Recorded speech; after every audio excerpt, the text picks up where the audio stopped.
এবারে থাকছে বাংলাদেশের কিছু খবর। ভারতের দালালি করে বেশি দিন ক্ষমতায় থাকা যাবে না উল্লেখ করে বিএনপির স্থায়ী কমিটির সদস্য গয়েশ্বর চন্দ্র রায় বলেছেন, বাংলাদেশের স্বাধীনতা ও সার্বভৌমত্ব নিয়ে ষড়যন্ত্র করছে প্রতিবেশী দেশ।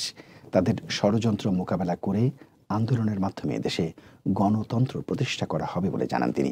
নয়াপল্টনে বেগম খালেদা জিয়া সহ সকল রাজবন্দীর মুক্তির দাবিতে আয়োজিত সমাবেশে বিএনপি নেতারা এসব কথা বলেন। বিশ্ব মা দিবসে বিএনপি চেয়ারপারসন বেগম খালেদা জিয়া সহ গণতান্ত্রিক আন্দোলনে গ্রেফতার সকল রাজবন্দীদের মুক্তির দাবিতে রাজধানীর নয়াপল্টনে সমাবেশের আয়োজন করে ঢাকা মহানগর দক্ষিণ বিএনপি। এ সময় বিএনপি নেতারা অভিযোগ করেন, গায়ের জোরে ক্ষমতায় থাকতে চায় আওয়ামী লীগ। হঠাৎ করে ডলারের দাম বৃদ্ধির করার সমালোচনা করেন বিএনপি নেতারা। তাদের অভিযোগ, জনগণের পকেট কাটতেই সরকার এই হঠকরের সিদ্ধান্ত নিয়েছে।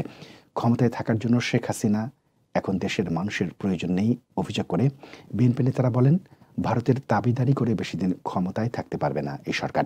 আন্দোলনের মাধ্যমে দেশে গণতন্ত্র প্রতিষ্ঠা করা হবে বলেও জানান তারা। সরকারের উদ্দেশ্যে বিএনপি স্থায়ী কমিটির সদস্য গয়েশ্বর চন্দ্র রায় বলেন, যত জুলুম, যত লুটপাট এবং যত টাকা চুরি করেছেন, ক্ষমতাচ্যুতির পরে শাস্তিটা কিন্তু আকাশচুম্বী। ক্ষমা চাইবেন, সুযোগ পাবেন না।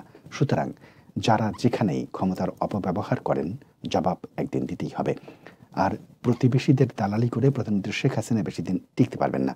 যারা অন্যায়ভাবে বেশি দিন ক্ষমতায় থাকে, তাদের পরিণতিটা কি বিভিন্ন দেশের ইতিহাস পড়েন। সমাবেশ শেষে একটি মিছিল বের করে ঢাকা মহানগর দক্ষিণ বিএনপি। তাদের মিছিলটি কেন্দ্রীয় কার্যালয়ের সামনে থেকে শুরু হয়ে কাকরাইল মোড় হয়ে ফকিরাপুল ঘুরে আবারও বিএনপির কার্যালয়ের সামনে গিয়ে শেষ হয়। মিছিলে খালেদা জিয়ার মুক্তিসহ সরকার বিরোধী বিভিন্ন স্লোগানে নেতাকর্মীরা নয়াপল্টন মুখরিত করে তোলেন।